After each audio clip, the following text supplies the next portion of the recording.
नमस्कार, स्वागत है आप सभी का आपके पसंदीदा कार्यक्रम डॉक्टर कंचन नेगी शो में, जिसका उद्देश्य है देश विदेश से विभिन्न क्षेत्रों में उत्कृष्ट कार्य कर रही शख्सियतों और संस्थाओं को आप सभी से रूबरू कराना, विभिन्न पर्यटक स्थल के साथ साथ इतिहास, विकास, विज्ञान और चर्चित मुद्दों पर जानकारियां साझा करना और साथ ही सरकार की योजनाओं को आम जनता तक लेकर जाना। और आज की इस कड़ी में दर्शकों हम आपको बताने जा रहे हैं वो 3 आपराधिक कानूनों के बारे में जो कि 1 जुलाई 2024 से लागू किए गए हैं। तो आइए देखते हैं क्या कुछ खास है इसमें।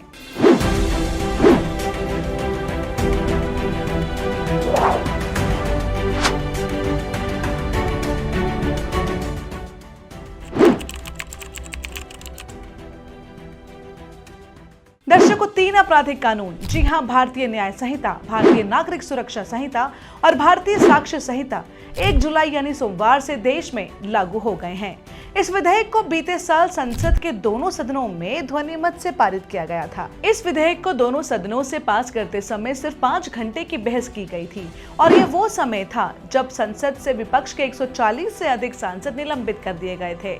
उस समय विपक्ष और कानून के जानकारों ने कहा था कि जो कानून देश की न्याय व्यवस्था को बदल कर रख देगा, उस पर संसद में मुकम्मल बहस होनी चाहिए थी। सोमवार से भारतीय न्याय संहिता, भारतीय नागरिक सुरक्षा संहिता और भारतीय साक्ष्य अधिनियम, भारतीय दंड संहिता 1860, दंड प्रक्रिया संहिता 1973 और भारतीय साक्ष्य अधिनियम 1872 की जगह ले चुके हैं। नए भारतीय न्याय संहिता में नए अपराधों को शामिल किया गया है, जैसे शादी का वादा कर धोखा देने के मामले में 10 साल तक की जेल, नस्ल, जाति, समुदाय, लिंग के आधार पर मॉब लिंचिंग के मामले में आजीवन कारावास की सजा, छिनैती के लिए 3 साल तक की जेल, यूएपीए जैसे आतंकवाद रोधी कानूनों को भी इसमें शामिल किया गया है। दर्शकों, 1 जुलाई की रात 12 बजे से देश भर के 650 से ज्यादा जिला न्यायालयों और 16,000 पुलिस थानों को ये नई व्यवस्था अपनानी है। अब से संज्ञेय अपराधों को सीआरपीसी की धारा 154 के बजाय बीएनएसएस की धारा 173 के तहत दर्ज किया जाएगा। एफआईआर जांच और सुनवाई के लिए अनिवार्य समय सीमा तय की गई है। अब सुनवाई के 45 दिनों के भीतर फैसला देना होगा। शिकायत की 3 दिन के भीतर एफआईआर दर्ज करनी होगी। एफआईआर अपराध और अपराधी ट्रैकिंग नेटवर्क सिस्टम यानी सीसीटीएनएस के माध्यम से दर्ज की जाएगी। ये प्रोग्राम राष्ट्रीय अपराध रिकॉर्ड ब्यूरो के तहत काम करता है। सीसीटीएनएस में एक बेहतर अपग्रेड किया गया है, जिससे लोग बिना पुलिस स्टेशन गए ऑनलाइन ही एफआईआर दर्ज करा सकेंगे। 0 एफआईआर किसी भी पुलिस स्टेशन में दर्ज हो सकेगी, चाहे अपराध उस थाने के अधिकार क्षेत्र में आता हो या नहीं। पहले केवल 15 दिन की पुलिस रिमांड दी जा सकती थी, लेकिन अब 60 या 90 दिन तक दी जा सकती है। केस का ट्रायल शुरू होने से पहले इतनी लंबी पुलिस रिमांड को लेकर कई कानून के जानकार चिंता जता रहे हैं। भारत की संप्रभुता, एकता और अखंडता को खतरे में डालने वाली हरकतों को एक नए अपराध की श्रेणी में डाला गया है। तकनीकी रूप से राजद्रोह को आईपीसी से हटा दिया गया है, जिस पर सुप्रीम कोर्ट ने भी रोक लगा दी थी। ये नया प्रावधान जोड़ा गया है। इसमें किस तरह की सजा दी जा सकती है, इसकी विस्तृत परिभाषा दी गई है। आतंकवादी कृत्य जो पहले गैर कानूनी गतिविधियां, रोकथाम अधिनियम जैसे विशेष कानूनों का हिस्सा थे, इसे अब भारतीय न्याय संहिता में शामिल किया गया है। इसी तरह पॉकेटमारी जैसे छोटे संगठित अपराधों समेत संगठित अपराध में 3 साल की सजा का प्रावधान है। इससे पहले राज्यों के पास इसे लेकर अलग अलग कानून थे। शादी का झूठा वादा करके सेक्स को विशेष रूप से अपराध के रूप में पेश किया गया है। इसके लिए 10 साल तक की सजा होगी। धारा 377, जिसका इस्तेमाल समलैंगिक यौन संबंधों पर मुकदमा चलाने के लिए किया जाता था, इसे अब हटा दिया गया है। कर्नाटक सरकार ने इस पर आपत्ति जताई है। उनका कहना है कि 377 को पूरी तरह हटाना सही नहीं है, क्योंकि इसका इस्तेमाल अप्राकृतिक सेक्स के अपराधों में किया जाता रहा है। जांच पड़ताल में अब फॉरेंसिक साक्ष्य जुटाने को अनिवार्य बनाया गया है। सूचना प्रौद्योगिकी का अधिक उपयोग जैसे खोज और बरामदगी की रिकॉर्डिंग, सभी पूछताछ और सुनवाई ऑनलाइन मोड में करना अब सिर्फ मौत की सजा पाए दोषी ही दया याचिका दाखिल कर सकते हैं। पहले एनजीओ या सिविल सोसाइटी ग्रुप भी दोषियों की ओर से दया याचिका दायर कर देते थे। चलिए अब चर्चा करते हैं डर, आशंकाएं और आपत्ति विषय पर।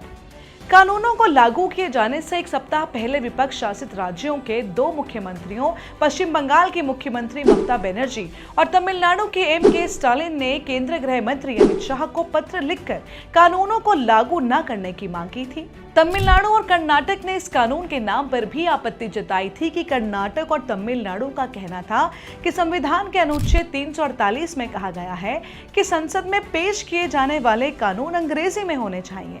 देश की जानी मानी अधिवक्ता और पूर्व additional solicitor general Indira Jaising ने हाल ही में पत्रकार करण थापर को दिए एक इंटरव्यू में कहा था कि अगर 3 नए आपराधिक कानून 1 जुलाई को लागू होगा तो हमारे सामने बड़ी न्यायिक समस्या खड़ी होगी। सबसे बड़ी चिंता की बात यह है कि अभियुक्त की जिंदगी और आजादी खतरे में पड़ सकती है।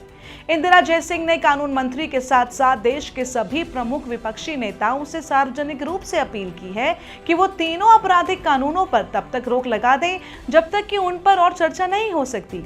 उनका कहना है कि एक बार फिर से बारीकी से विचार किया जाए। उन्होंने इस इंटरव्यू में कहा, कानून का मूलभूत तत्व है कि कोई भी तब तक सजा का पात्र नहीं है जब तक उसने वो काम तब ना किया हो जब वैसा करना अपराध था। इसे कानून की भाषा में सब्सटेंसिव लॉ यानी मूल कानून कहते हैं। अब जो पहले अपराध नहीं था आज अपराध बन गया है। ऐसे में ये कानून तभी लागू होगा जब आपने वो अपराध इस कानून के लागू होने के बाद किया है। लेकिन हमारे प्रक्रियात्मक कानून यानी प्रोसीजरल लॉ, जिसे अब तक हम दंड प्रक्रिया संहिता के नाम से जानते हैं, वो ऐसे काम नहीं करते। अतीत में हमारे पास कई ऐसे फैसले होते हैं जिनके जरिए हम ट्रायल को आगे बढ़ाते हैं। कानूनों की व्याख्या अतीत में हुई है तो हमारे लिए कानूनों की उस प्रिज्म से देखने की सहूलियत है। 1 जुलाई से पहले जो अपराध हुए हैं उन पर पुराना सब्सटेंसिव लॉ लगेगा और 1 जुलाई के बाद के अपराध के लिए नया कानून लागू होगा। लेकिन कोर्ट में सुनवाई नए कानून से होगी या नए प्रक्रियात्मक कानून से, इसे लेकर तनातनी बनी रहेगी। इस कानून की दिक्कतों को लेकर वे कहती हैं, भारतीय दंड संहिता 1.5 सदी से भी ज्यादा पुरानी है और दंड प्रक्रिया संहिता को भी 1973 में संशोधित किया गया था। सुप्रीम कोर्ट ने इसकी न्यायिक व्याख्या की है और इसलिए भारतीय दंड संहिता और दंड प्रक्रिया संहिता के बारे में हमारे पास निश्चितता है। नए कानून के लिए उस स्तर की निश्चितता हासिल करने में 50 साल और लगेंगे। तब तक मजिस्ट्रेट को यह नहीं पता होगा कि उसे क्या करना है, जब तक कि सुप्रीम कोर्ट कानून के किसी विशेष प्रावधान पर फैसला नहीं ले लेता। और देश में सैकड़ों और हजारों मजिस्ट्रेटों में से हर मजिस्ट्रेट कानून की अलग अलग व्याख्या कर सकता है। ऐसे में एक रूपता होगी ही नहीं। दर्शकों, लेकिन सवाल ये है कि इन सब में फंसेगा कौन? वो जो अभियुक्त है। मूल चिंता यही है कि अभियुक्त के साथ क्या हो रहा है। इस बात की क्या गारंटी है कि जब ये सब स्पष्ट हो रहा होगा तो अभियुक्त जमानत पर होगा? कानून के तहत ऐसी कोई गारंटी नहीं दी गई है। सवाल ये भी है कि क्या आपने बैकलॉग में जो केस पड़े हैं उनके बारे में सोचा है? क्या उन्हें भी ध्यान में रखा गया है? तो दर्शकों, ये था हमारा आज का एपिसोड। मुझे उम्मीद है कि आपको हमारा ये एपिसोड हमारे बाकी अन्य एपिसोड्स की तरह बेहद पसंद आया होगा और इस उम्मीद के साथ कि डॉक्टर कंचन नेगी शो की टीम फिर हाजिर होगी अगले शनिवार रात 9 बजे सिर्फ उत्तराखंड हेरिटेज मीडिया पर। चलते चलते कहना चाहूंगी, उठो चलो गिरो मगर रुको नहीं है रास्ते ये धूल के कंकड़ यहाँ पत्थर यहाँ, पर तुम कभी डिगो नहीं रुको नहीं। मंजिल भले ही दूर हो बस धुंध की चहुं ओर हो, पर तुम कभी मुड़ो नहीं रुको नहीं। जो आंधियां चले कभी उड़ता हुआ अस्तित्व हो, पर तुम कभी डरो नहीं रुको नहीं। नमस्कार। हम सभी जानते हैं कि आज के टाइम में इंग्लिश स्पीकिंग कितना ज़्यादा इम्पोर्टेंट है। तो क्या आप भी इंग्लिश सीखना चाहते हैं? फर्राटेदार इंग्लिश बोलना चाहते हैं? अच्छे अंग्रेजी के मुहावरों के साथ साथ आम बोलचाल में भी अंग्रेजी का प्रयोग करना चाहते हैं? अपने कॉन्फिडेंस और व्यक्तित्व यानी पर्सनालिटी का विकास करना चाहते हैं? या अपने अंग्रेजी लेखन को और बेहतर बनाना चाहते हैं? या फिर प्रोफेशनल कम्युनिकेशन स्किल्स सीखना चाहते हैं?